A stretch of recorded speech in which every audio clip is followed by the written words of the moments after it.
Joe Irvin. I'm not the mayor of Smithville yet. Smithville, Ohio.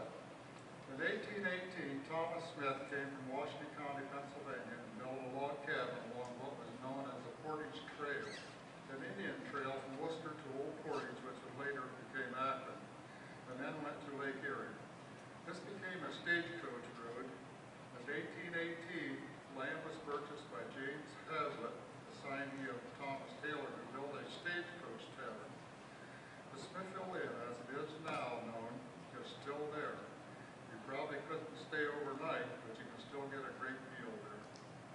This soon was followed by Johnson's William Tell Inn on the other side of the road. In 1831, Thomas Smith laid out a village called Smithville. Some lots were sold, but it proved to be wet after about a few wet years, and the lots were too low and were soon abandoned. In 1836, David Brenizer, Dr. Joseph Musser, Luther Carey, John Schroll laid out a new village on the hill where the two taverns were. It was surveyed by schoolmaster Campbell Bell. The Smithville name was kept, and today, after some drainage, the village encompasses the original Thomas Smith village. Today, the Smithville Community Historical Society has preserved some of the original buildings. If you have not been there, you can see a working weaving mill, a working tin shop, a working blacksmith shop, a working pottery, a pioneer log cabin, a shelter log house, a school roof, a Michigan family roof, a well-furnished agricultural barn, the oldest Church of God building in the state, a train depot, a toy museum, and a caboose. We are presently restoring a spring house. We have a cabin shop set up at one end of the depot, and we're looking for someone to operate this equipment. This is a volunteer job. You get to meet some nice people, but the pay is like working for the church. There is no pay, but the retirement benefits are out of this. Thank you.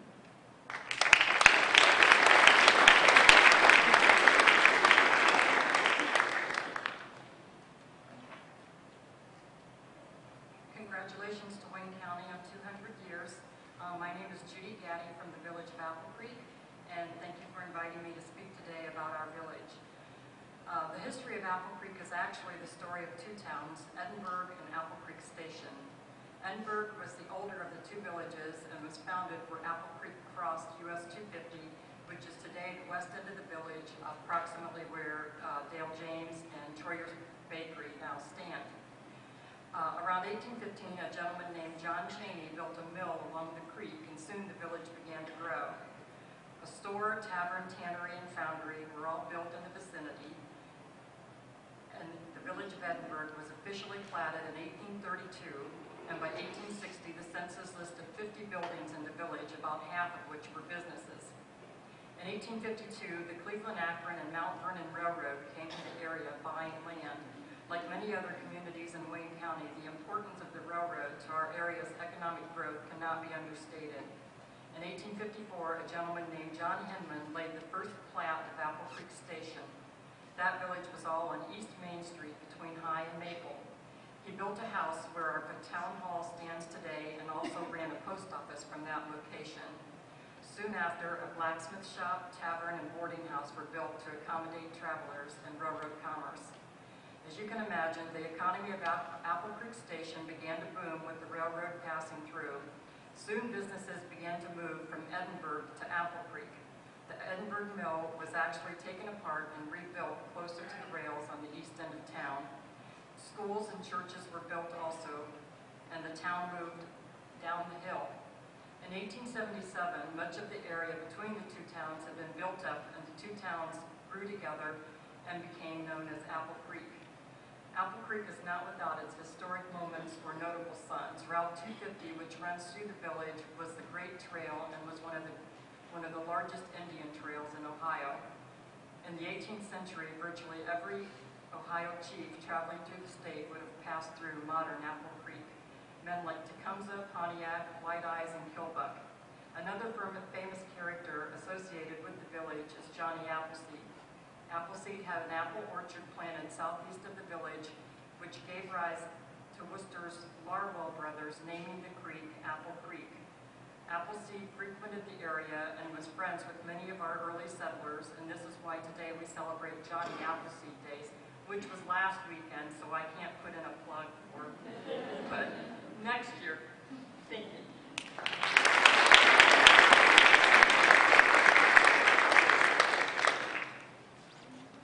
Hello, I'm Jan Lemon, Mayor of Fredericksburg. Happy birthday, Wayne County. Fredericksburg is located in the very southern part of Wayne County, and so close to Holmes County we've often been accused of being from Holmes. But I assure you, I pay my taxes to Wayne. So Fredericksburg was laid out in the forks of Salt Creek on November 27, 1824 by Jacob Frederick. It became incorporated on May 23, 1867. Salt Creek was named for the many salt licks in the area. A salt lick is a very large stone that has mineral water seeping through the crevices in it. While most of us know a salt lick is that of a big white block that we put out to feed livestock and to attract deer, many years ago wild animals would come to the salt lick and lick the stone for its salty taste. Fredericksburg is located in Salt Creek Township, which was formed in 1816. Salt Creek has flooded its banks many times over the years, including 1882, 1913, 1935, 1946, 1959. You guys get the picture here. 1969 was by far the worst. Fredericksburg got 10 inches of rain, which we could use some right now, but anyway, we were lucky. We lost many, many homes, but nobody lost their lives. The town people rallied around each other, and our Amish neighbors came in with food, supplies, and equipment. We all cared and shared with each other and brought Fredericksburg back from the brink of disaster to make it the beautiful little burg it is today. I'm very proud to call Fredericksburg home. And we welcome all of you to come down and see what Wayne County's biggest secret is. I've had many people tell me that we're the best kept secret in Wayne County. So I can put my plug in for coming to our annual homecoming, which is the Saturday of Labor Day weekend. So y'all come down and sit down and relax and visit. Thank you.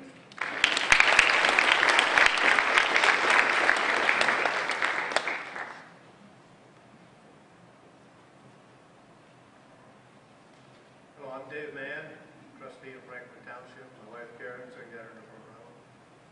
I've lived my whole life in Franklin Township. If any of you have followed Paul Wilker's articles in the paper, you realize Franklin Township is the first settlement in Wayne County outside the city of Worcester. James Morgan and Thomas Butler arrived in 1808. A year later, Thomas Butler married James Morgan's daughter Rebecca, the first marriage recorded in Wayne County.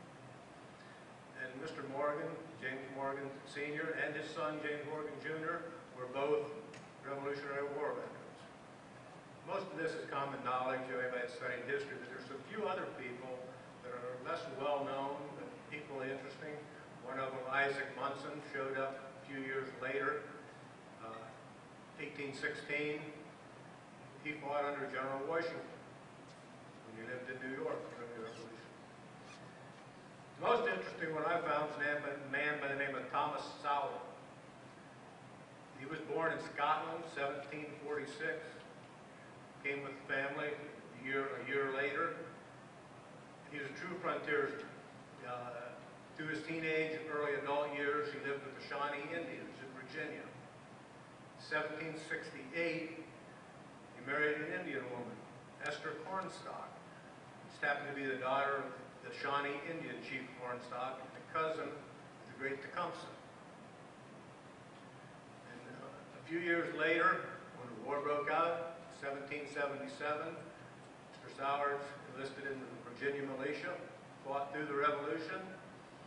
The Revolution was over. True frontiersman, he kept on the move. Moved his family. They went from Virginia to Tennessee, Kentucky, lived at Boonesboro with Daniel Boone for a while, on down into the Carolinas, and by 1804, he was back in Virginia. At that time, there was a man in southern Ohio by the name of Thomas Doty. Left Athens County, headed for Virginia, trying to find a wife. He met up with the Sowards and married their daughter, Rosanna, who's half Shawnee Indian. By 1814, they were in Wayne County. They settled about a mile south of Moreland on the land now owned by Dave Parkinson. And the Doty's, Rosanna Doty, is known as the Indian Princess. She was over 6 feet tall. She was well known around the community in those days.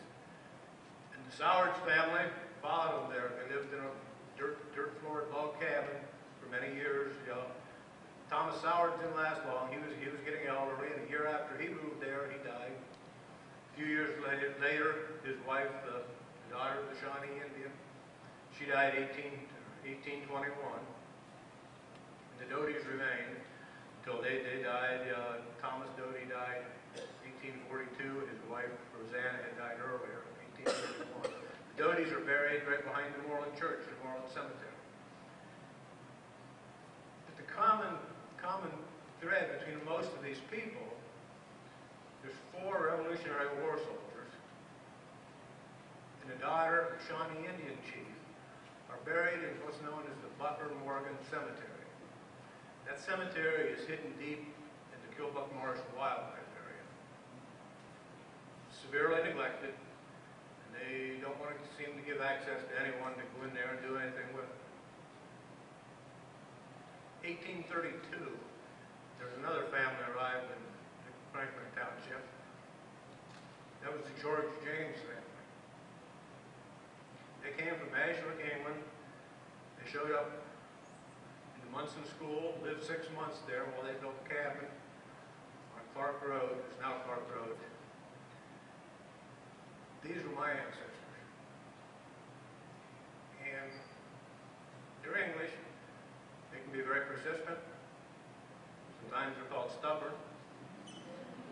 My wife would attest to that. But I've decided, with the help of a few neighbors, this is the year to clean that cemetery up. I've made contact with the wildlife people.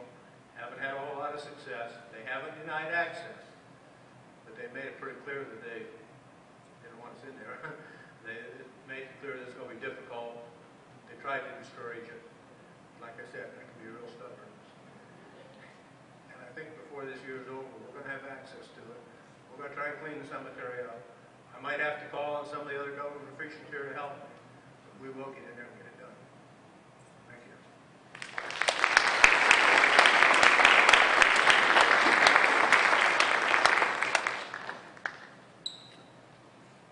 I want to thank each one of these communities for being here today and representing what Wayne County is all